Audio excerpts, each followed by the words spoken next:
Guys, nagpahasol-hasol kami dire, nagpainit-init sa adlaw pangisda tungod sa ning pasayan nga plastic nang give ano sa YouTube Palpak.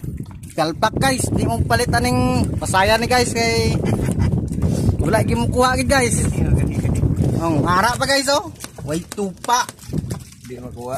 Di gid mo guys, zero guys, wala gid timisda, painit-init lang gid kami dire. Maipag na. Please lang guys, di ko bakal yung palitan ng pasayan yung plastic ni. Wala gid, zero gid mo guys. Or to guys, mauli naman guys. Init na kayo. Siraan.